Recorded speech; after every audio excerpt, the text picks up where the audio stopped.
Each episode of the Lion Goat podcast is completely improvised. Expect comedy. Do not expect consistency or sense to be made. This is random nonsense for your amusement. I am Podbot. I make the bebops go beep boop. Warning. The following podcast contains explicit material intended for emotionally immature adults. Trigger warnings for this episode include discussion about adult themes, violence, profanity, murder, sexually explicit behavior, political incorrectness, animal, emotional, mental, physical, sexual, and substance abuse. Listen to this. It might rot your brain. I warned you. On today's episode, join our Australian co-hosts as they have a lovely intermission and an irradiating discussion over Red Cap Ale, Dorothy Grey Salon Cold Cream, and Gaines Dog Biscuits. You won't want to miss the finale. Intentional effects have been added to today's recording. If you want to experience this podcast as intended, listen while wearing stereo headphones.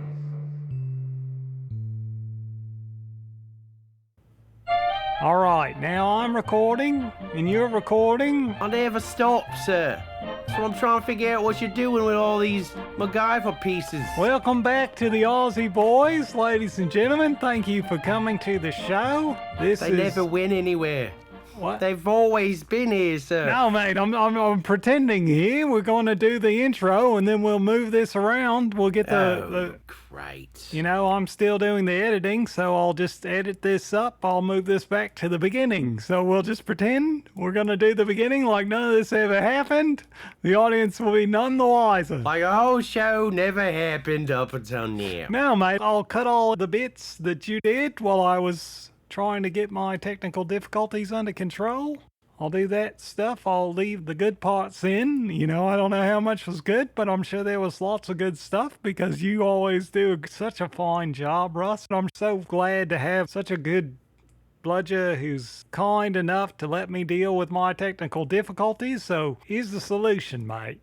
When we play the commercials, I'm going to have to swap the audio signal over to something that you can hear.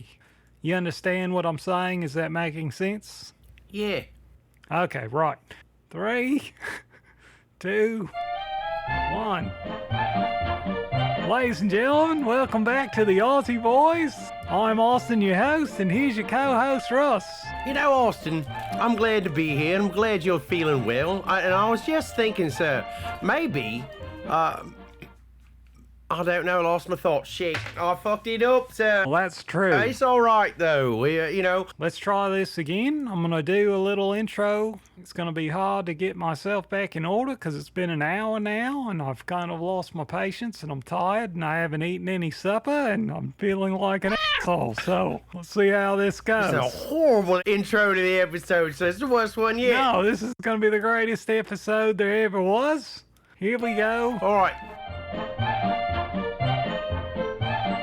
Ladies and gentlemen, welcome back to the Aussie Boys. I'm Austin, your host, and here's your co-host, Russ. I'm glad to be here. I'm glad you're here. I'm glad you took that school of MacGyvering to get this episode underway. Stop, mate. I don't know what you did with the paper clip and the bubble gum on that rubber band. No, mate. Remember, the audience doesn't know that any of that happened, okay? So now we've got to start over again. But they will when they listen to the episode. They'll catch up with us. You know, we've done this bit over and over again where we have the technical difficulties at the start and the ending. We just thought we'd have a whole episode, folks, of non-stop just fucking up. I've got to stop those words Austin doesn't use on the Lion Goat podcast. I'm very sorry, Mr. Anonymous. Okay, here we go. We're going to do a family show. We're back into it. We're friendly. We're nice. We're feeling good. You know what it is, mate. It's the fact that I'm not playing the intro music. Let me get the intro music. That's what I need. And I was waiting on you to play the intro music the whole time. There was some slipping around of things we had to do to get it right. Remember, the audience doesn't know that any of that happened. Oh, yeah. Here we go. I'm going to play the intro music again, and then I'm going to do the intro, and we're going to go into it, and none of that stuff happened, right? Do I have your commitment and your agreements? I don't know what you're talking about. What happened? Have I missed something? No, I've mate. been here the whole time, Austin. I don't think I missed a thing. Here we go. Here's the intro music. Intro music ready.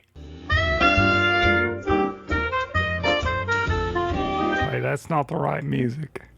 Here it is. No, that's not the right music either. Oh, where's the music at now? Damn it. Now, audience, I have a question for you. Should I tell my mate Austin here that I can't hear any of the music he's playing for the last hour and a half? We have wasted this entire episode. I've explained that to you, mate. I've explained it multiple times. You're not going to hear the music. You just got to pretend the music is there, all right? And then I'm going to hear the music, and I'll get the jazz, and then I'll do the intro like I normally do with the jazz. But I can't do it without the music. I just don't know how. All right, ladies and gentlemen, hey, please join us here in the Aussie Boys while Austin gets the jazz. I'm ready for you to catch the jazz, mate. I got jazz hands waving here, sir. I'm glad you're motivated to be here after all this, before all this technological difficulties that we had. No, mate. Remember, we're not telling them about... Or we'll have in the future. You can't tell them about the technical difficulties, mate. We're pretending like none of that happened because we've never had it. We did have the one episode where we had a decent beginning, but that was a long time ago. That was like 3 episodes ago now. Oh, mate, now I can't even find the music. He can't find the jazz. Oh, no, ladies and gentlemen. You know, I really enjoy our intro music, Austin. It always puts me in a good mood. You know, I think the audience likes it too. When they hear our jingle, they know they're going to have a laugh or two. It doesn't matter what happens on the episode. They're just psyched to be here with us, you know? I feel positive about that. All right, there's definitely something going on here. Hang on, folks. We may have to take a brief intermission. Oh, we did promise them an intermission last time, so this could be the intermission for them now.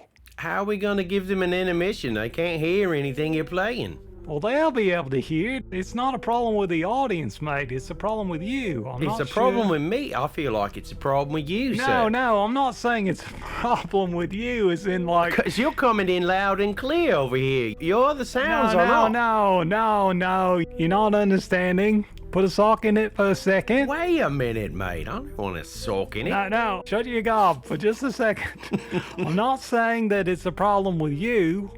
I'm saying it's a problem with the audio getting to you. Well, your audio's working fine. I hear you. I see you. You're going up and down on my meter.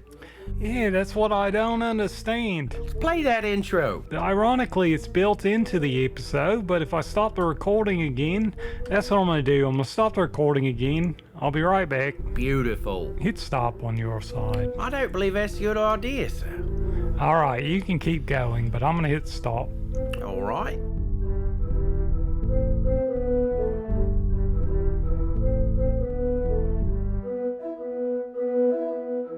Ladies and gentlemen, this is the Aussie Boys Podcast and your favorite hosts, Russ and Austin. Today's episode is the shortest episode ever made because there are no commercials to be played. We've played them all, we've heard all the sounds, we've talked about all the products from the past, the future, and the present.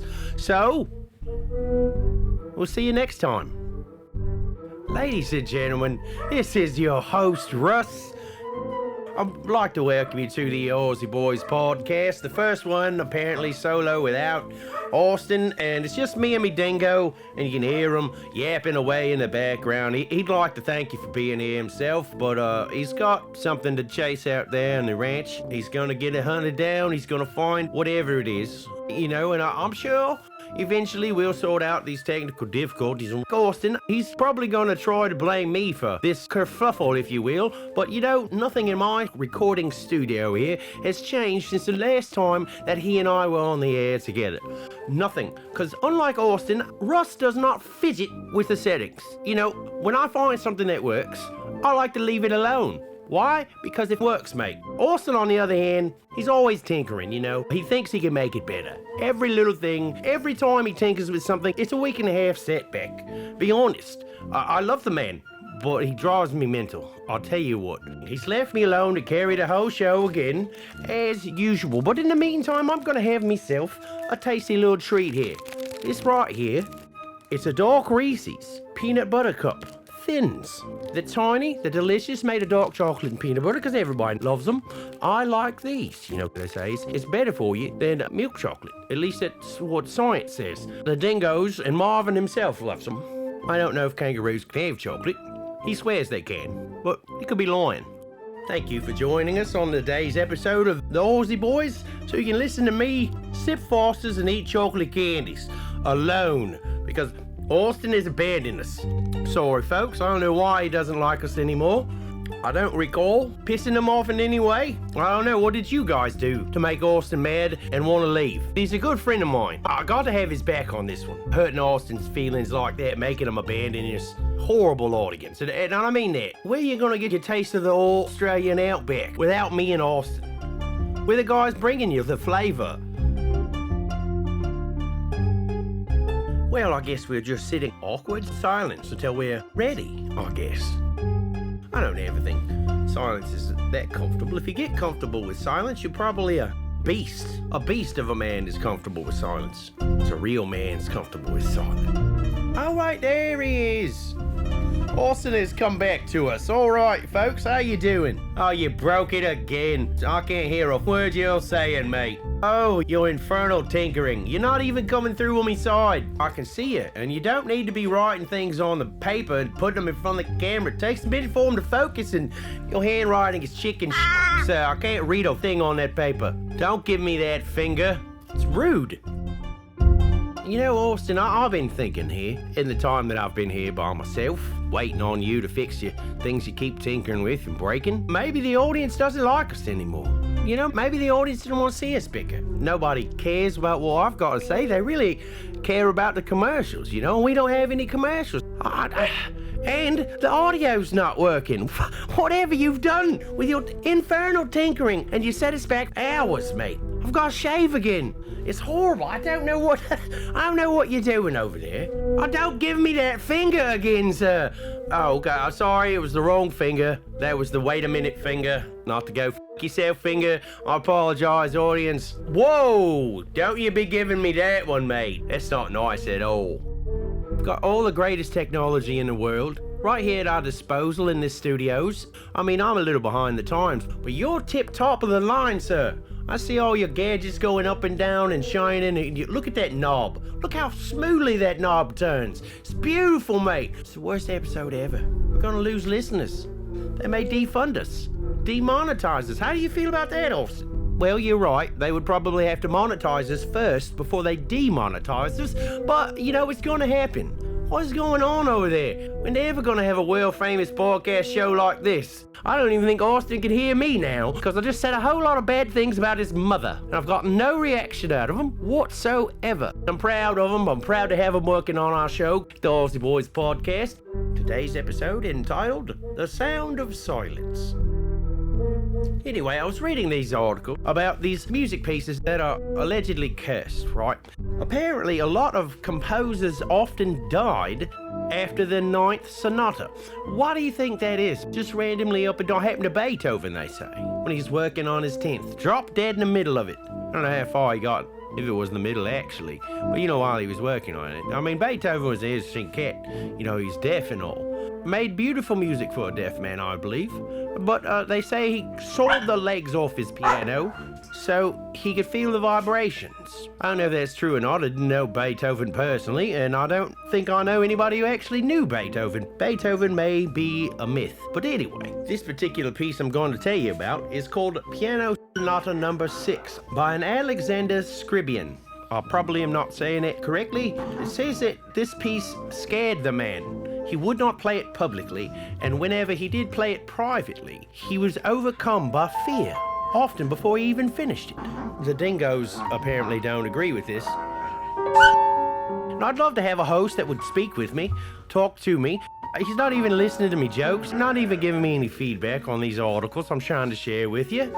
Allow me, ladies and gentlemen, to thank Austin for making a train wreck of today's episode. This is upsetting the dingoes fiercely, mate.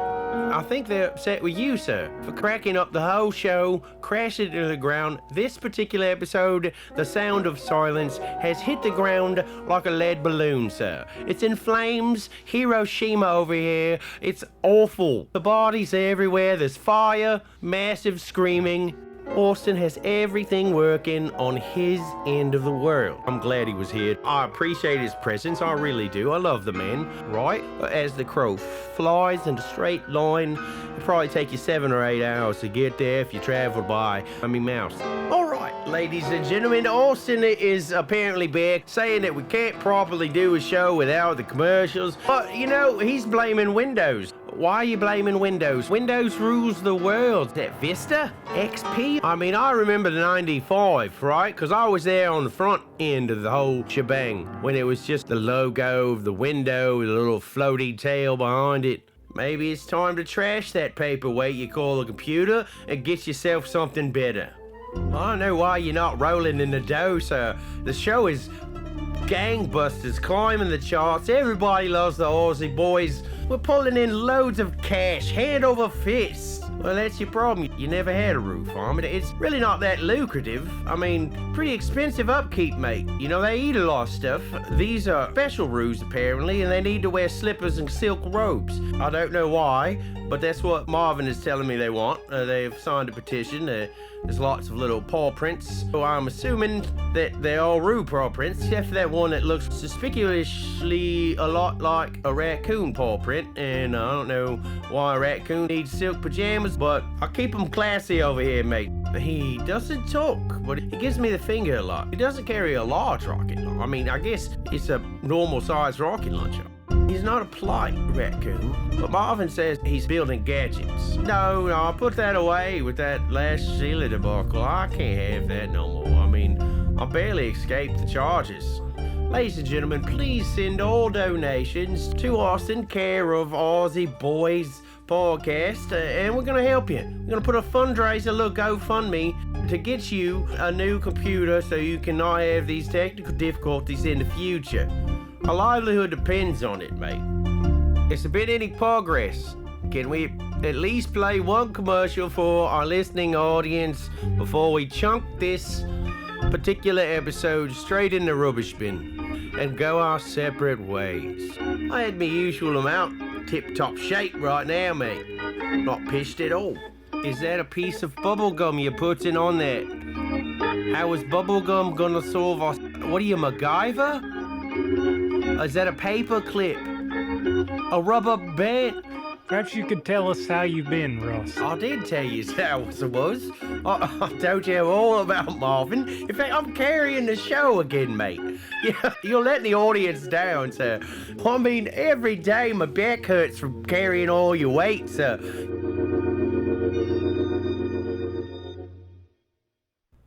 Are you hearing it now? You're the one that needs the jazz. It's a good thing I've been recording the whole time. But remember, I'm not going to tell the audience anything about this. Okay, they'll never notice. Now we will take a break for some advertisements. Please support our sponsors. Just imagine this could be your advertisement. Please reach us at LionGoatPodcast@gmail.com to provide sponsorship. And now, back to the show. We were going to have the most perfect beginning of all, mate. I had it all set up. Everything was recording. My video was working and everything. And then there was a slight delay when we were getting into the podcast. Right. I'm sorry for the delay, mate. I was busy cooking dinner. You know, I had to get me feeds on. Get some foods in me tummies, you know. There was a rumbly there. I had to feel the void, as it were.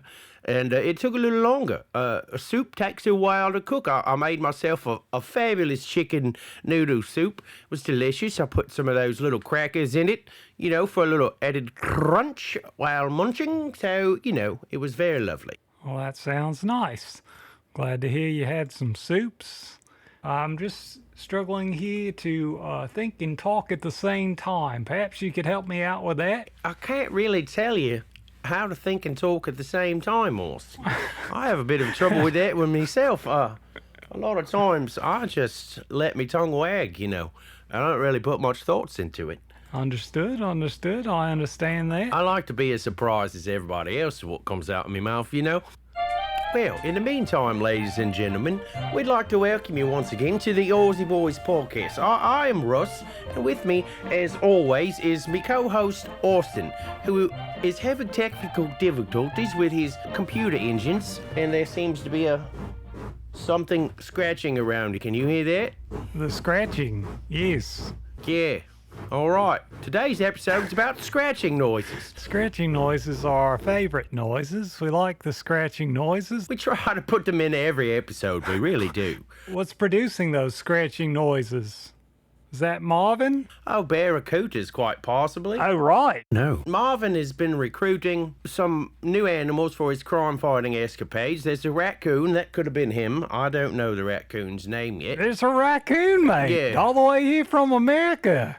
Did someone bring it over on a ship, mate? Yeah, I don't know how he got here. Well, Marvin's been away for about a week and a half. Well, he was in the RocketCar last time. Did he come back? No, he did come back. He did. Okay. Was he safe? He didn't appear to be wearing a helmet. He was safe. There was some saltwater rust on the RocketCar mobile, and he showed up with a raccoon and an ostrich. I don't know where he got either one of those from. Well, the ostrich makes sense, mate, but the raccoon, that's not an animal that's indigenous to Australia. Perhaps it was someone's pet, and he's stolen it. I don't think... Does the RocketCar mobile go intercoastal? Can it go over the ocean? I believe it can now. He's made some upgrades. He's a pretty clever roo, you know.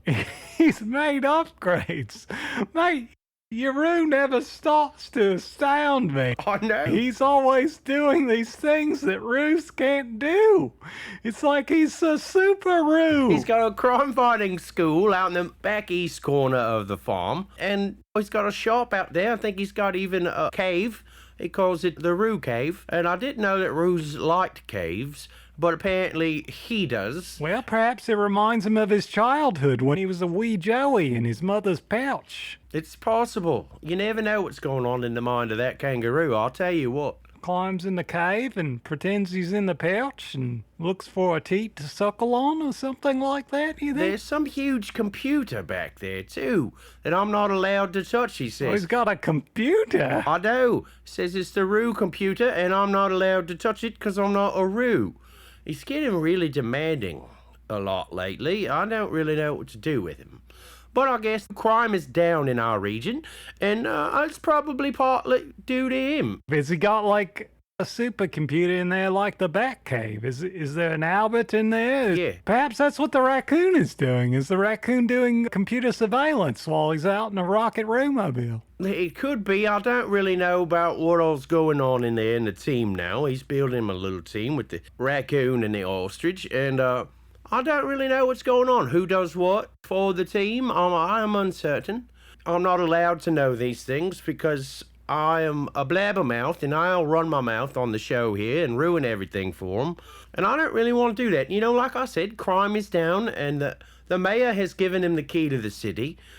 It's very nice. There's a nice ceremony. I don't know if you saw it in the papers or not. No, I didn't even know there was a mayor around there. I thought you were so far out in the outback that the mayor didn't have much to say to you. Well, everywhere has a mayor. Then it wasn't really about me. It was about Marvin and his crime-fighting techniques, keeping the crime down in the city, keeping all of us citizens safe. Oh, I see. I'm quite proud of him, you know. He's a treasure, really. National treasure, if I might say that myself. But when a long train of abuses and usurpations, pursuing invariably the same object, evinces a design to reduce them under absolute despotism, it is their right, it is their duty to throw off such government and provide new guards for their future security. Well, he sounds like a treasure. People don't talk that way anymore. Of course, he's a personal treasure of mine because you rescued me from that well. I think that was the inspiration for the crime fighting, really. Crime fighting and rescuing people. He does a lot. You're not even the only person he's rescued from the bottom of a well. You don't say. I do say. Who else has he rescued? Oh, there was some little girl named Rebecca, I think, fell down a well a couple of weeks ago. No kidding. She's out now. Baby Rebecca, you recall. She fell down a well like I did. Was it because she didn't have a retaining wall around the roof of the well? I think she's just a clumsy little child. somewhere she shouldn't have been. You're not trying to compare me to some clumsy child saying that I'm clumsy, are you, mate? I mean, I was being well within my safety. No, I'm not. I know I'm not. No. Your well was haphazardly constructed, sir, and there's a reason you fell down that well. It was ship-shoddily made, sir. Oh, yeah. Well, no offense to your well-making skills. You probably didn't even make the well. It was there when you bought the shack. No. We didn't originally dig the well, but now there's an ice wall around it, and it's very safe and secure. I know, I've seen it. It's lovely. It's got a nice bucket. You don't have to fall down there no more to get your water. Well, that was never part of the plan, mate. I just happened to be walking by it, and my foot slipped in there. But the listeners have heard all about that story. We shouldn't go on and on about the well. I'm sorry I brought it up again. You should be, sir. It's old news. It's old hat. It is. And everybody I've talked to is amazed that you survived the tumble, really. And you didn't catch pneumonia and die, or hypothermia and die, and everybody's grateful for that. And I'm grateful that you survived so we could continue to make our podcast and bring joy to the denizens of the world, you know. Well, that's fair, dinkum. I agree. So tell me though, mate, aside from Marvin doing his crime fighting, how's things been for Russ? Has your Sheila traps been working, or is there any other news? Oh, I gave up on the Sheila traps, you know. Oh, really? Yeah. You know, I'll find the right Sheila in the right time. I'm not worried about that. Right now, I'm focusing on the Roo Ranch, keeping her up and going in tip-top shape. I've doubled me roos now. What I had 37 last time I think we talked. I got 45. Well, I don't mean to insult your education there, sir, but I do believe that 45 is not twice as many as 37. Well, you know, it's increasing. I'm not exactly sure what that number is, but I think it might be closer to 60 or 70. It's like 32%, sir. It's all right. Have you got 60 or 70 now? Or maybe I should tag them. So I get an accurate count here. It's my first ranch, so... It is time to take a break for some advertisements. Oh, no, it's already time for a commercial. I haven't got my sound fixed. Already? Oh, mate. Oh my. Are you hearing that? Did you hear the pod ball? I'm not hearing nothing, sir. Again, don't pretend. I'll edit this bit out. We don't have to let the audience know that we're having technical difficulties. They've had enough of that in the past. Again? I think I can edit all this out. I'm not 100% sure if I can or not. We'll see. All right. It's the smoothest episode we've had to date. What are you saying? I'm proud of us, Austin. Ladies and gentlemen, welcome to the Aussie Boys. This is your host, Austin, and a co-host, Russ. How you doing today, Russ? Welcome back to the Aussie Boys. I'm great, mate. I'm glad to be here. You know what I'd like to say to you? No, I don't know what you'd like to say to me. Austin, it's a wonderful thing. I'm glad you're my mate. You know what? I love you. I love our intro music. I'm glad I got to hear it this episode. Oh, man. It's beautiful. It always gets me jazzed up, you know, dancing in a good spirit. Me too, mate. So, you know, I'm glad you're here. I'm glad the audience is here. How have you been, Austin? Well, I've been doing pretty good. I can't complain. I finally got my fence fixed. I started working on the boat there, mate. Oh, yeah? You know, I was telling you a long time ago that I was going to start building the boat and the trailers. Mm-hmm. So I've nearly got the trailer done, and I've started working on the boat now. What happened to your fence? Let's rewind a bit and I'll tell everybody what's going on with your fence. Why are you having her fix your fence? Did a tree fall on it? Just a fence around the top of the well. You know, we talked about how it was... Oh, right. Yeah, we talked about that. Just finished last time, and I added some extra little bits around the top. I've decorated it a bit. I've got a nice stain on it. I decided to give it a nice walnut stain, and it's looking quite nice. It's a little dark color on the fence there, and I even decided that I was going to put a little tile around the top of the well on the inside of the fence so that when you get up close to the well,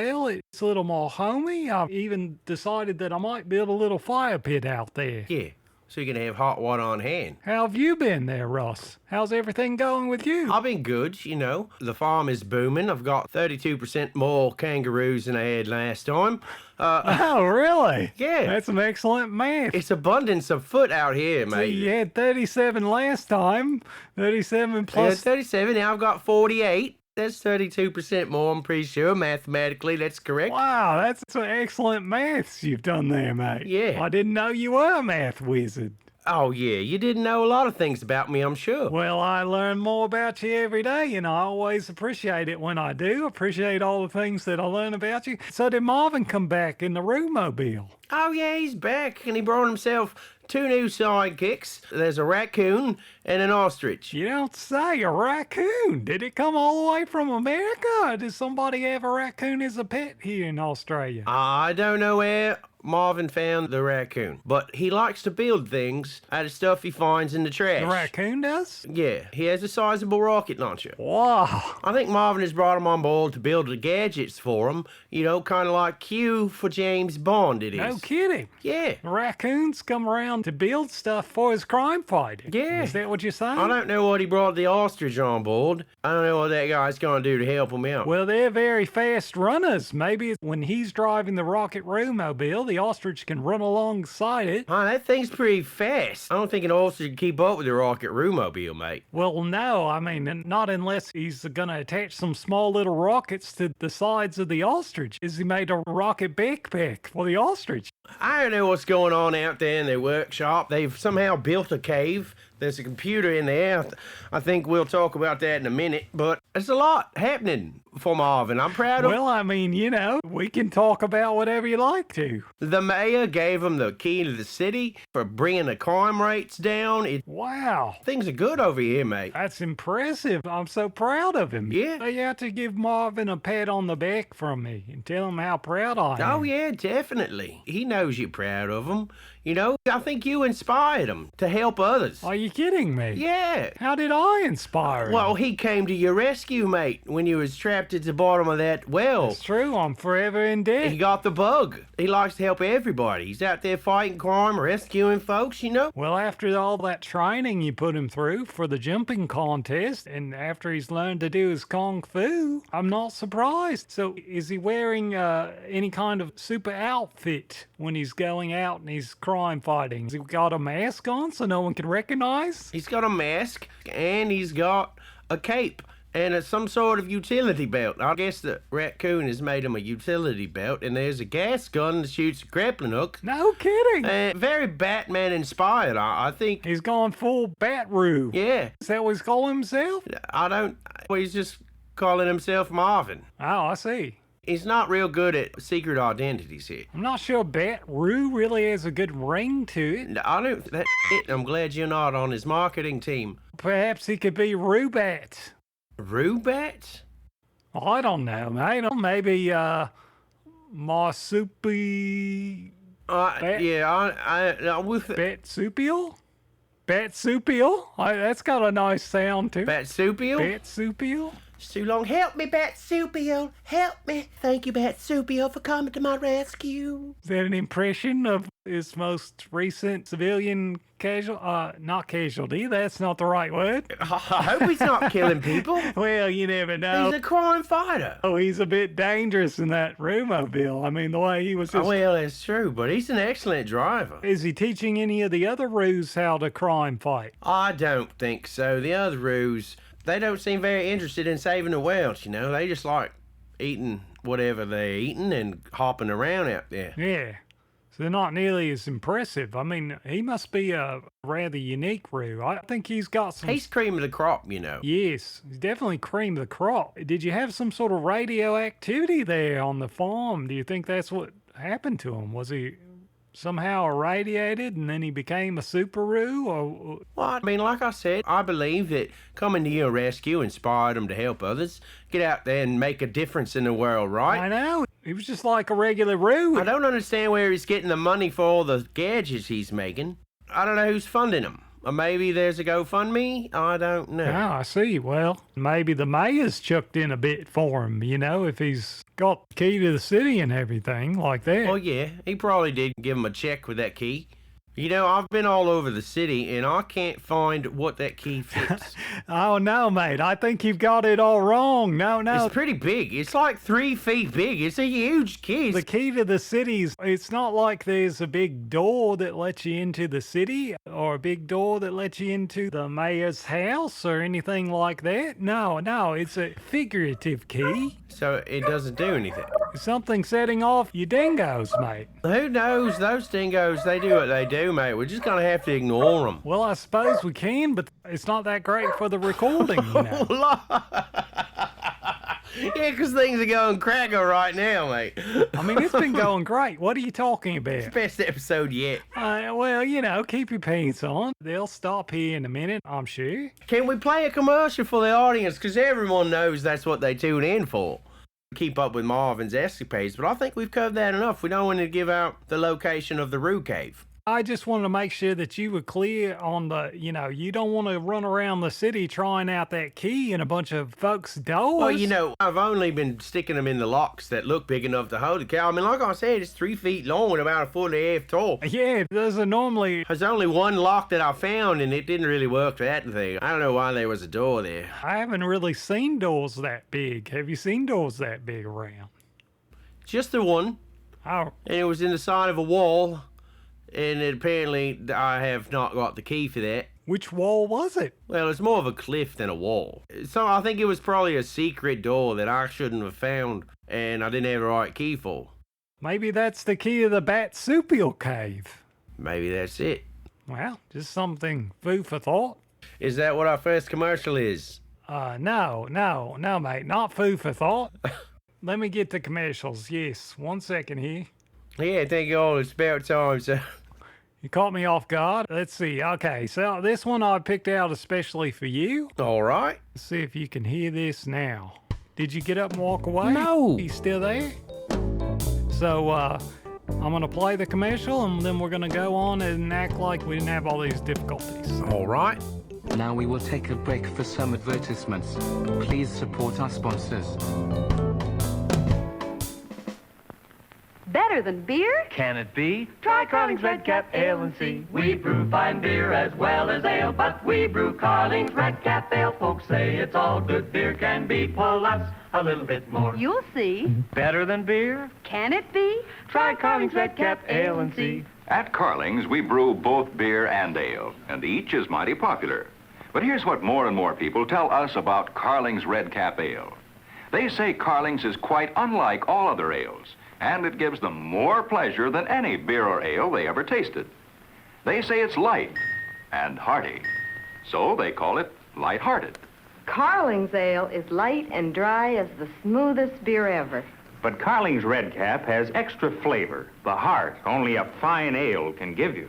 Try it yourself. Decide for yourself. Better than beer? Can it be? Try Carling's Red Cap Ale and see. Try it tonight. Just imagine this could be your advertisement. Please reach us at LionGoatPodcast@gmail.com to provide sponsorship. And now, back to the show. So, what'd you think about that? You think that's better than beer? You know what? That sounds like a pretty good beverage to be sipping on it. And I'm glad that that commercial was played without any technical difficulties at all. I am grateful that we have finally worked out our... So I'm glad it's working and going smoothly for us. And I would actually like to have a Red Cap Ale. I think, have you ever had an ale? Yes. I like an ale. It's a great beverage. Red Cap Ale. Nice and light. You know, I don't often think of ales as light. I've never had a light ale. I've never had a red cap ale, but I have had red ales. I've had nut brown ales. I've had Indian pale ales. I guess an Indian pale ale is like a light ale because it's light in color, but it's not necessarily light in taste. I like extra bitter. I guess that's the only kind. Yeah, I like ales. Yeah? In general, I like ales quite a lot. Sometimes I like ales better than beer. I see. You like that better than beer, do you? Well, there are some Pilsners out there that I like quite a lot. There's some lagers out there that I like a lot. I mean, I like all kinds of beer. I often think of ale as a kind of beer, but I guess it's not really a kind of beer, is it? Apparently not, because Carling's also makes beer That's true. as well as ale. That's true. So there's a difference, apparently. This commercial is mistaken. All ales are types of beers, but not all beers are ales. Beer is a broad category of alcoholic beverages that includes ales, lagers, pilsners, stouts, and wheat beers. Beer is typically made from malted barley and flavored with hops. The differences in type reflect distinct flavor characteristics caused by the ingredients, duration of roasting, and fermentation processes. Lagers are fermented using bottom fermenting yeast at cooler temperatures. Ales, which include pale, brown, red, porter, Belgian, and sun ales, are brewed with top fermenting yeast at warmer temperatures. Modern ales tend to have a more complex and fruity flavor profile compared to other beers. They are often darker and or richer in taste. Now, I've had a Collings beer. Oh, have you? The Collings beer is pretty good. Yeah, I just haven't had that red cap. Have you had the red cap? I have not had the red cap. I'll tell you what, if you could find us a case, a bottle or two of that red cap Carlson ale, you just send it over to the studios, and that'd be great. We appreciate that. We like it when our listeners send us stuff. Remember the flute that Patricia sent us last week? Did you see the flute? She sent you a flute, mate. Yeah, I don't know why. It's a nice little wooden flute. We've never talked about flutes on the show before, but it's nice to receive gifts from our listeners, regardless if it pertains to any of the subject matter of the episode. You'll have to remind me, mate. Who's this Patricia? I don't know. A listener, apparently. Oh, she's a listener? I guess. Look, yeah. You said she sent it from the studio? No, to the studio, right? See, look. Here, let me get the packaging. See, where's the note? I always appreciate the Foley, mate. You do such a great job with the Foley work. Thank you, sir. I'll do my best. Let's see, right here's the letter that came with the flute. Dear Russ and Austin, love the show. Thanks for being a good time. And here's a flute. So I don't really know why she didn't send us the flute. Oh, that's great, mate.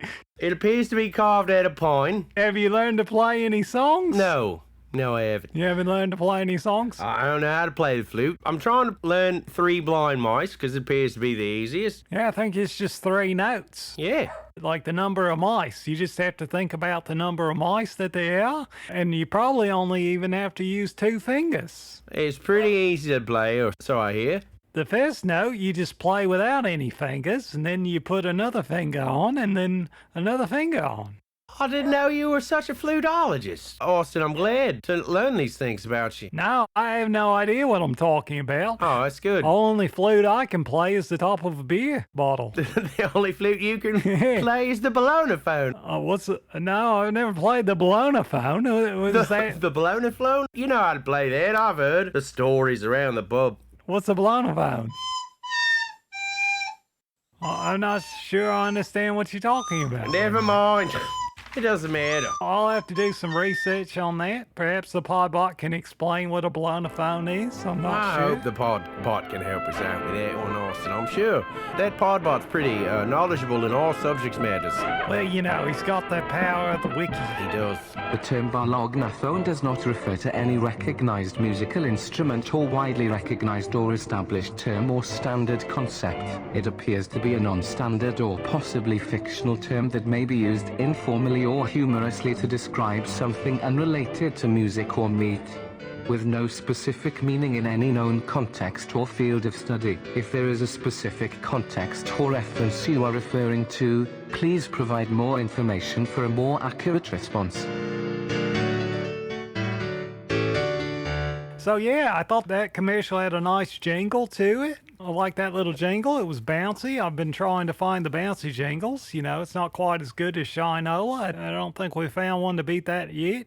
Oh, no. Shinola was the best jingle we've had on the show. I mean, I've gotten a few letters here about that particular episode, that particular jingle. They loved it. The audience did. You got some more letters, mate. Yeah, I've got lots of letters over here. I'm sure. Well, I wish they'd send some letters to me. Maybe they'll send me letters next time. Maybe they will. But I'm glad they're sending them somewhere. I mean, at least we got some listeners. We do. There's at least Patricia, and there's a whole stack. Oh, wait. These all seem to come from Patricia. Oh, really? There's another one from Patricia. Here's somebody called Joyce Lannis. Oh, wait, what does Joyce say? Born's a good time. And it's a heart drawn on the picture. Oh, lady, a few words. Yeah. Well, it doesn't surprise me that you're getting all the mail since you've got the pretty face of the show. That's true. I didn't notice until just this moment that all these letters are from Sheilas. Here's a Samantha. a Tabitha. Well, that's great. Maybe they're trying to get caught up in your paddock. Maybe they heard about those nice treats that you leave out there, and they just thought to themselves, maybe if I write a letter, he'll give me directions. Maybe they will. That's what I encourage you to do. Respond with a map, mate. Respond with a map. Make a little... Just a map, that's it. Yeah, like a little treasure map that points to the paddock door, and just send that back to them. Oh, I see. That's an excellent idea. Let's see. Let's see if I can find their return addresses. That's something we'll do later when I'm done here. Now, you did take down all the fly paper, right? We don't want to have another... I took down all the fly paper. I've barely escaped prosecution for that one, sir. Yeah, that's what I'm saying. Let's make sure that that's all going before you draw the map to the paddock. We don't want any more accidents happening there. So have you got another one there from Patricia? Oh, this one is addressed to you. Oh, there's one addressed to me. Right. Hey, Austin, it's Patricia. I'm so glad that you took that master class, and it's paying off greatly. Your show has never had less technical difficulties ever. I love you and Russ, but you more. What? Yeah, wow. Why'd she send me the flute? Well, thanks then. That's a Bonzoletta. I appreciate that. It makes me feel great. Now, I've often said that class was just a ripper class. I mean, they taught me everything. They taught me about how to direct the sound and how to route the sound, how to mix the sound, how to record the sound, and how to make sure that there's absolutely zero technical difficulties when presenting sound on the internet and making a podcast. That's great, man. You got a lot of bang for your buck out of that $25 class you took. I didn't realize it was so educational. I mean, there's a lot of knowledge that they get. No, mate, it was just a $5. Oh, it was just a $5? Yeah. Oh, that's a hell of a deal. Bonds of bang for your buck. That's what I thought. You didn't seem to have that opinion of it the last time we talked about it, but I'm glad that you're finally seeing the light. All right, well, shall we listen to another commercial then? Most certainly, sir. All right. Let's hear another perfectly executed commercial, sir. I'm beginning to think the audience might notice a bit of sarcasm, but I could be wrong about this one. Now we will take a break for some advertisements. Please support our sponsors.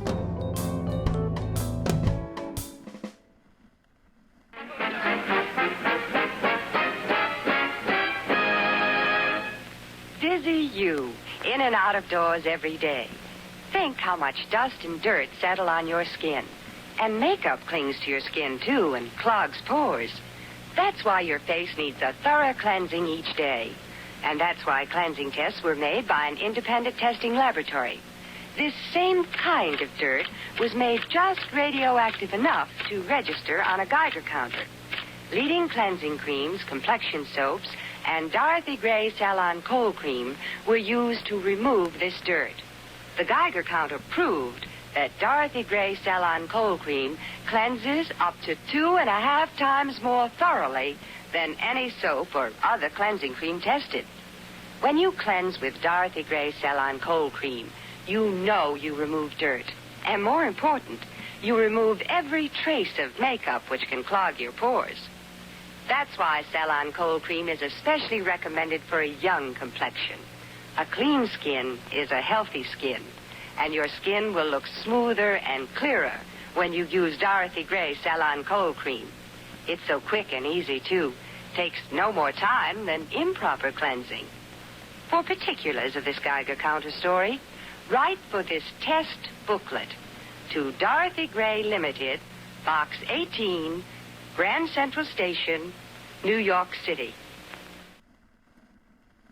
Just imagine this could be your advertisement. Please reach us at LionGoatPodcast@gmail.com to provide sponsorship. And now, back to the show. You know, the thing about Darcy Gray's cold cream is I think that's the particular brand that Marvin the crime-fighting marsupial uses to remove the black paint he paints on his face to hide his little eyes, you know, and it always gets that right off. No kidding. The cold cream, I want to say something very important here, folks. The cold cream itself is not radioactive, okay? I don't want you to, that's not the takeaway here. They radioactivated some dirt, which I'm pretty sure that's mostly harmless, right? Dear God, no! So that they could prove that the radioactivity left the face with the dirt from using Aussie's cold cream. Now, I'm not so sure about that, What? mate. I'm not so sure about that What? because that was back in the times when they had all those ladies who would paint the radioactive paint onto the inside of watch faces and things like that. They hadn't quite got the grasp on the fact that the nuclear radiation caused cancer and all sorts of liver troubles. Well, Darcy's cold cream removes the radioactivity as well as the dirt. That's important to take away. You think that old Dorothy Gray had thought that out before they tried out the radium? And Oh, I'm pretty sure she's the one that found it, you know. She's like, oh my God, there's radioactivity everywhere in this dirt. We've got to come up with a cold cream to get it off of the lady's face and hands. We don't want them getting sick from radioactivity from painting watch faces. well, but maybe that's why she came up with it. Maybe she was one of those radioactive watch painters or something like that, and she thought, we need a way to get this radioactivity off of our makeup and off of our faces, and we'll just put that right there in the cold cream. What do you think she put in the cold cream to attract all those radioactive substances there? I don't know. I don't even know what's in cold cream, so what are the ingredients in cold cream? Oh, that's a very good question. I'm not sure what's in the cold cream. I imagine it's just like some sort of petroleum distillate, like a lotion or something like that. We could probably look that up and see what's inside of it. All right. So you say that Marvin uses the Dorothy Gray when he gets back from his crime fighting? Yeah. Mm-hmm. Really? Yeah, he's got a mask that covers his eyes, and he darkens around, because black is the color of the mask, the black eyes, you know. Oh, right, because he's trying to hide his identity because he's such a famous roo. Right. That Right. he doesn't want everybody coming over to the marsupial cave. And No, you don't want people knowing where that is, because, you know, they'll steal your stuff. right, and especially if he's got the raccoon in there making all sorts of fancy rocketry and that sort of thing. It says here that cold cream is an emulsion of water and certain fats, usually included beeswax and various scent agents, designed to smooth skin and remove makeup. So it's mainly just a water and oil emulsion. That's a hard word to say. Yeah. Not sure how to say emulsion. Perhaps I'm saying that correctly. Emulsion? Unlike Yeah. the oil and water emulsion of a vanishing cream, so called because it seems to disappear when applied to the skin, the name cold cream derives from the cooling feeling that the cream leaves on the skin. Mm-hmm. So apparently beeswax removes radioactivity, or water. Yeah, I'm not so sure about the Dorothy Gray. She probably put some sort of other substance in there because, well, you know, now that I think about it, It's probably a trade secret. We shouldn't divulge that information, put Darcy Gray right out of business. We don't want to do that. has there been a Marvel character of Bee that was Bee-Man that was created from a radioactive reaction? The Swarm. A bee man? A radioactive bee? Well, you know, most of the Marvel comic book characters, you think about it, there's Spider-Man, Uh-huh, radioactive. there's the Hulk, he's radioactive. Uh-huh, radioactive. There's, let's see, I'm sure there's lots of others that are radioactive. It seems like that was a very common thing. Those are the only two I'm thinking about right now. First hike? How does it make you feel? Fine. Perhaps, what about the Wasp? Was he radioactive? I think the wasp was a she, sir. Was the Sheila radioactive? Some sort of PIM particles. I don't think PIM particles are exactly radioactive, but I'm not a Scientologist. Right. Well, that's what I was thinking. But then again, I mean, you seem to know a bit about how the Dorothy Gray is good at removing the radioactive stuff. So I thought maybe that's what they've got in the cold cream. Maybe Well, there's... they said so in the commercial. That's really what I was going by. It was the commercial itself. They were like, hey, radioactive dirt off your face with this cold cream. And I was like, hey.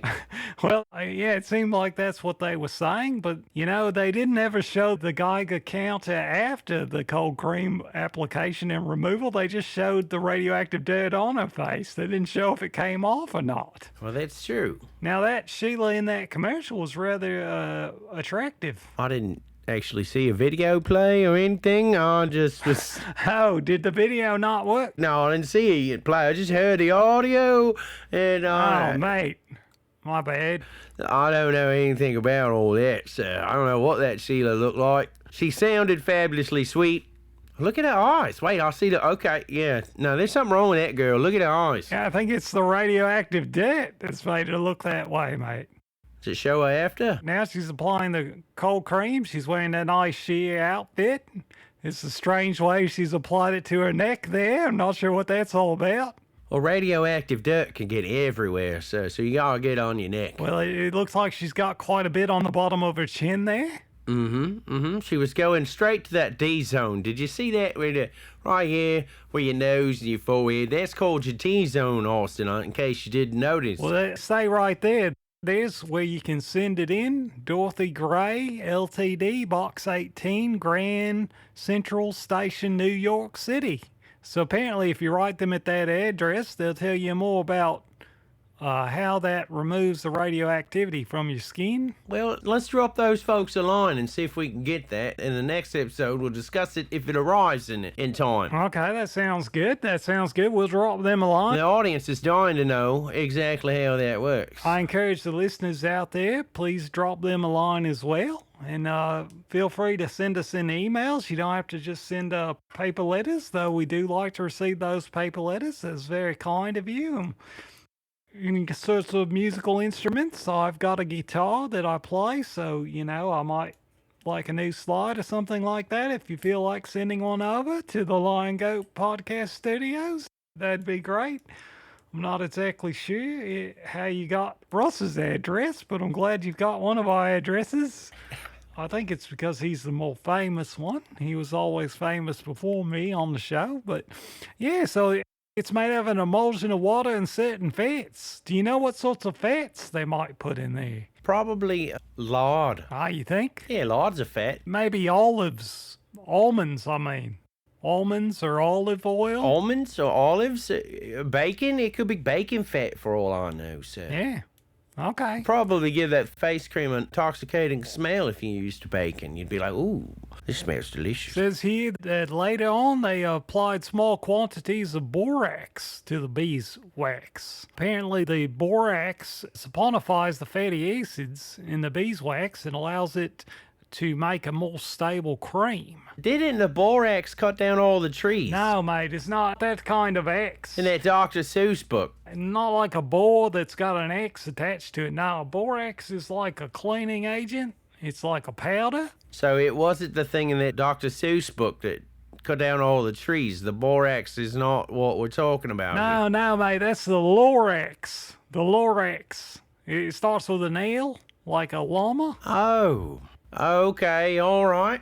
Yeah. Thank you for the correction. Yeah. I was incorrect, so I appreciate that. And here's a nice poem that's written about cold cream. Would you like to hear a poem written about cold cream? Certainly.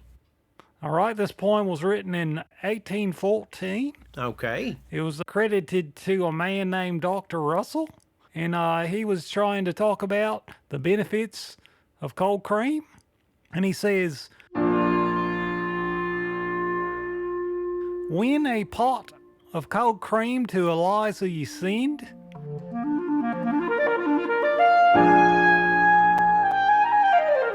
you with words to this purpose you present commend.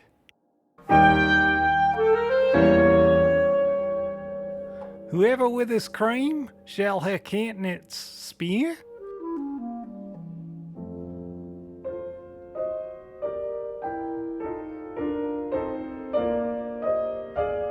all redness and roughness will straight disappear,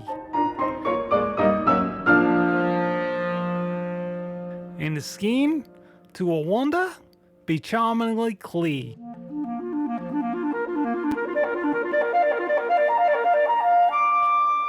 If pimples arise, this will take them away.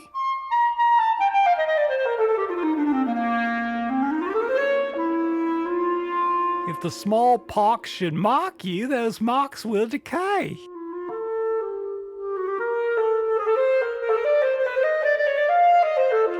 If wrinkled through age, or bad daubing the face is,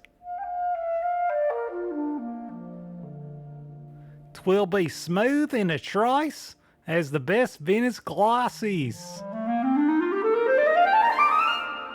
All this and much more. Could I spare time to write it? Or my pen go as fast as your lips would indite it. You are firm of your cream, and I would not abuse it. But pray tell me one thing. Do yourself use it? I can't really say if Elijah uses cold cream or not. I mean, obviously she got a pot of it, a rather large pot, I'm assuming. In those days, in the 1800s, apparently, you just sent large vats of cream to ladies. And as far as Dr. Russell, I hope he's a better doctor than he is a poet. I don't feel, I mean, it rhymed, but it wasn't very captivating. There wasn't very great imagery in there, you know. I mean, Yeah, I didn't really think that was that great. I don't think anybody should be writing poetry about pimples. I don't think that's a good subject matter. Well, I guess if you're talking about cold cream, that's an appropriate subject, but I was mostly impressed by the fact that he's claiming that it'll take away your smallpox scars. I was thinking that would be a thing you'd have for life. I'm not so sure he's being quite honest about that, but maybe Dr. Russell was a type of man who was trying to sell the cream rather than just being swept up with the poetry of how well the cream worked. I'm not exactly sure why he would have written a poem about cold cream otherwise, but I thought it was kind of rude for him to call somebody's face a bad daubing.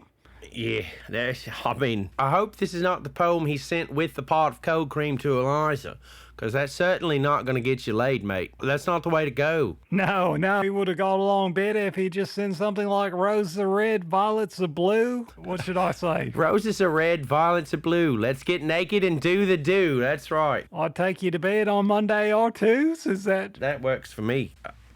That's better poetry than Dr. Russell's throwing around there, sir. So keep up the good work, Austin. It's a panty dropper you're writing. Well, I've never claimed to be a good poet there, mate, but... You're dropping panties with those lines, sir. All right, let's check out another commercial here. Here's one for the dingos. Now we will take a break for some advertisements. Please support our sponsors. Here's the best news for dogs since cats. New Gaines Dog Biscuits. Get Gaines Dog Biscuits, Gaines, we say, and give your best friend a new treat. 6 flavors, 6 colors, and 6 playful shapes. They're the doggonest fun to eat. Any dog who's tried them will tell you that they're the best news for dogs since cats. Yes, here's all the variety dogs beg for, all the nourishment dogs need, and all in one package. There are 6 nutritious flavors in all: meat, milk, chicken, cheese, vegetable, and liver. Perfect as a snack or treat. They're great for regular feeding, too.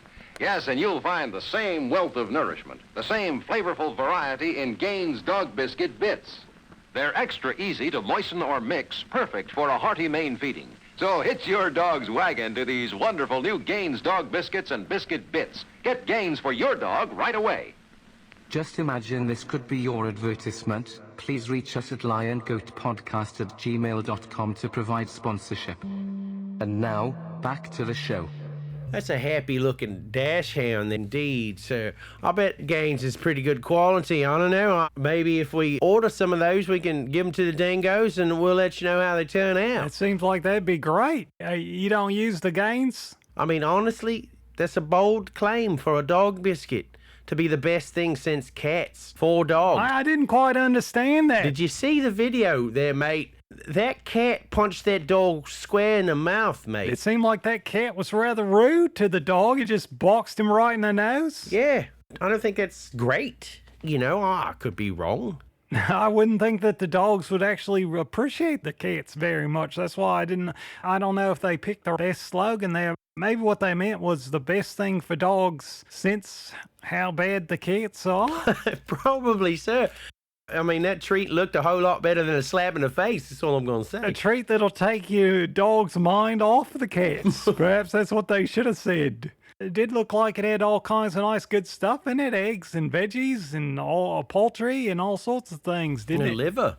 It had liver and cheese. I like Yeah, that sounds great. I mean, I'm not so sure. I've never really seen a dog running around chasing a cow out in the wild, trying to suckle from its little nipples to get the milk for the cheese. I've never seen that in the wild. I'm not sure if that's what canines do.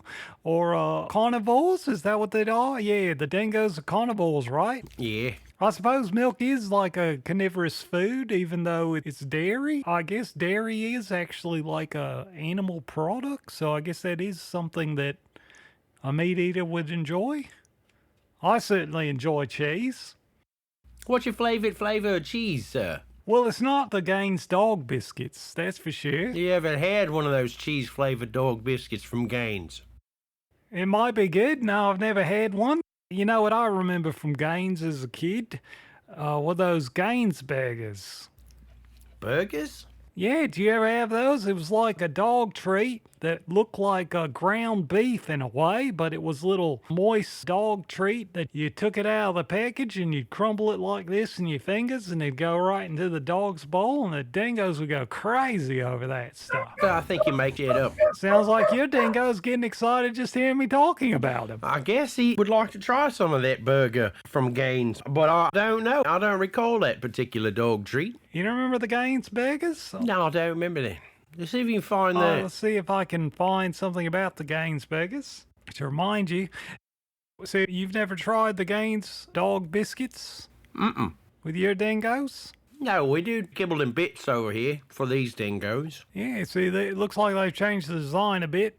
Doesn't quite look like this now. Back in my memory, it wasn't like that at all. They've changed the design of the Gaines burgers. Apparently, they brought them back. It doesn't really look like a burger. Looks more like a cookie. The thing I'm thinking of looked more like this. Sort of looked like raw beef in a way, but it was not really the right color. It was more like a red brick sort of color. I think I'm experiencing a Mandela effect, Austin. What? On a Mandela effect, you know, one of those things that is a misremembering of public history from the human race. No, mate, this is not a sand medallion. I've never heard of that. But you're seeing a picture of it here there, mate. I have never seen that in my life, so I've never heard of Gaines Burgers dog treat. Well, it used to be at the grocery store. I mean... You're full of shit. No, we had Gaines Burgers. They were great. No, never heard of that. The dingoes loved them. I think we even gave some to the wallabies. The wallabies liked them too. Never heard of it. Which I was surprised of because normally they're fairly vegetarian, but they liked them. Well, yeah, I just thought that was a pretty good commercial. It had a nice little jingle to it and had the little animation of the cat and the dog fighting. So he Mike Tyson, that dog. I'm not so sure. He didn't treat him like Mike Tyson treated Michael Spinks, but he did sure give him a whack on the nose. Boogalaka. I thought I'd give it a barrel. You know, I could be wrong about that. Well, it's all right. Ah, mate, I think I've run out of steam. Right. Well, I mean, I can see why. It was a smooth-going, disruption-free episode. The audience is going to be grateful to have that. Patricia's proud of you. Despite everything that went perfect, I'm glad it happened that way. So thank you for joining me here. I thank the audience for tuning in and listening. I'm glad we got together and flawlessly execute another episode of the Aussie Boys Podcast live from the outback. I mean, are you saying I wasn't even here for the episode? Shut up. Pretty much, sir. I know. I mean, I've just tried, sir. I've been trying, mate. It's been a bit difficult. We're not going to talk about that right now. We can talk about that after we start the recording. We don't want to let the audience in on that, but it's been difficult. So if I'm a little lack of energy, at least don't pretend like I wasn't even here. Your spirit was low today despite the captivating jingle that boosts our morale every time we hear it. Play that music, Austin, and let's get out of here. All right? Thank you for being here. In the last episode, you mentioned that I would have an intermission prepared. I didn't quite know what to do for the intermission. We don't need to use an intermission right now, but in the future, at some point, we'll throw one in. Maybe the intermission could be the bit where we had some technical difficulties or something. It doesn't have to be a staple or anything, Austin. But you made a promise, mate. I mean, I want to keep your promise to the listeners. Well, that's mighty noble of you, sir. You got to keep your promises, I suppose. So just throw that intermission in. What should we include in the intermission? Intermission is just like some music playing so people can go get snacks and beverages. Oh, I see. Okay, so you just like me to throw a nice little song A musical interlude that's like... All right. Intermission. Wait, sing that again so I can get a nice clean copy of that? Intermission. Go get your snacks. That's rather nice. Have you been working on your voice? I have been. I'm taking a couple of correspondence courses. Oh, really? So they like send you a letter that says, open your mouth, sit up straight, take a deep breath, and let it rip? Is that what that sort of stuff it says in there? That's the kind of thing it says. Especially the sitting up straight. You got to have a straight spine and a open airway to produce quality voice work. Well, that sounds wonderful, mate. That'll help out with your podcasting skills as well, it sounds like. I thought so too. You know, you inspired me, Austin, to improve my game, you know, with that course you took and that flawless execution since you've taken the course. You'll have to come down to Stinky Stews and sing with us. Oh, definitely. Sometime when we got the blues train going. Definitely, that'd be great. Oh, mate, that would be fantastic. Oh, I'd love to see you again. I like a good blues tune, you know? Yeah. Have you got any blues lyrics? Not on me right now, sir. I'm too jazzed up with positivity. Perhaps we could turn that poem about the cold cream into a blues song, you think? We probably could. It could be like, when you're feeling irradiated, and you've got the cancer. If pimples arise, this will take them away. If the smallpox should mark you, those marks will decay. If wrinkled through age or bad daubing the face is, just use the cold cream and it'll take it away. Intermission, intermission, intermission, intermission. Go get your snacks. Something like that? Yeah, we could do something like that. Let's call it the cold cream blues. I mean, I'm not the best melodist. I'm better at the guitar, honestly. Yeah, you're a better guitar player than you are a singer or writer or podcast producer. Wait, what are you saying? I said you're the greatest podcast producer ever. I thought I've been doing pretty good at the podcast so far. I've got you at least 2 followers.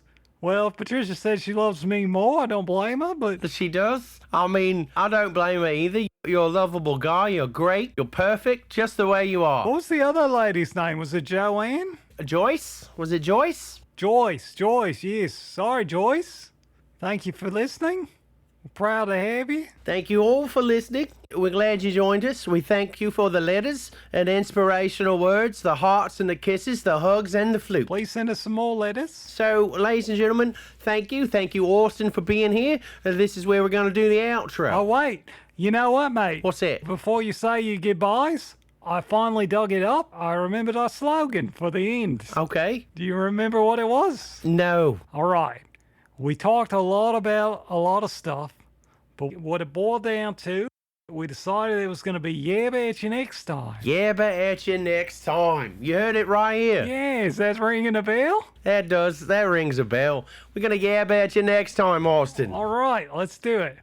Oh, mate, you know what we forgot? We forgot the clacker at the beginning of the episode. That's all right. I've lost the clacker. You lost? No, I didn't lose it. I know right where it is. It's just not within reach. Oh, right. Did Marvin take it over to the Batsupial cave? Well, they're working on a commercial.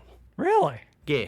It's like a crime-fighting commercial to advertise the crime-fighting business? Well, no, just that, you know, when you're in trouble, call Marvin the marsupial or something. I don't know why he needs a commercial, because he's usually out patrolling the streets late nights, so he catches the crime in action, you know, right there in the moment. The police is who you call after the crime. Yeah. Because, you know, the vigilante crime fighters, such as Marvin, they're out there looking for it. Unlike the police who are at the donut shop Dunkin' Donuts and coffees. Right, right. So you can call those guys to clean that up after. But Marvin's on the hunt, you know. Well, I guess I feel a bit safer, you know, if I see some sort of bloke out in the outback there wearing his cape and a mask and some dark makeup underneath his mask, and he's sort of in a interesting posture, and he seems to have really large back limbs. I won't be scared. Now I'll know it's probably just Marvin the marsupial out there, the kung fu rockaroo. Yeah, that's right. There's no need to fear Marvin the marsupial. He is here to save the day. Well, I forgot to ask you this earlier. Since the raccoon already sort of has a natural mask, does the raccoon not need to wear a mask with his cape? Does he just wear a cape? I don't know. I think he's just there to build gadgets. Oh, right. So he's not out on the prowl? I mean, raccoons are really... Well, I don't think they go out together. I think the ostrich goes with them more than the raccoon. Oh, well, raccoons are usually pretty good at prowling about. He's kind of support, you know. Yeah. He runs the comms and the techs, you know. I think they're putting together a good team over there. Now, does the ostrich have a mask? I don't know what the ostrich wears. Wow, okay, well. I haven't seen the ostrich but the one time, and he just looked like a regular ostrich at the time. I don't even know the ostrich's name. Right. Or the raccoons, for that matter.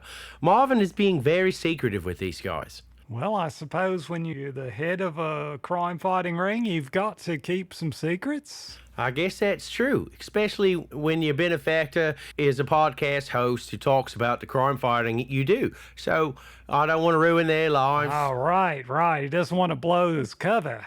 Right. Because I've probably said too much.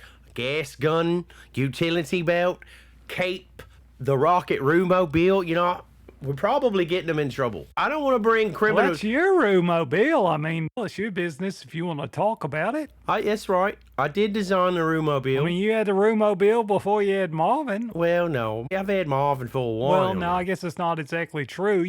You sort of built the roomobile after you got Marvin because you needed to be able to let him come around in the roomobile with you. That's right. But Anyways, we got off topic here. We were ending the show. So I guess we should just say our catchphrase here. We don't have the clacker to line it up, but we're going to try to say it at the same time without clapping and without a clacker.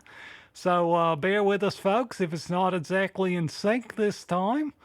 But on the count of three, we'll just say thank you for being here on the Aussie Boys. It's been wonderful to have you here. Thank you, Russ, for being such a great and patient co-host. I appreciate your patience. You've been extremely patient this episode.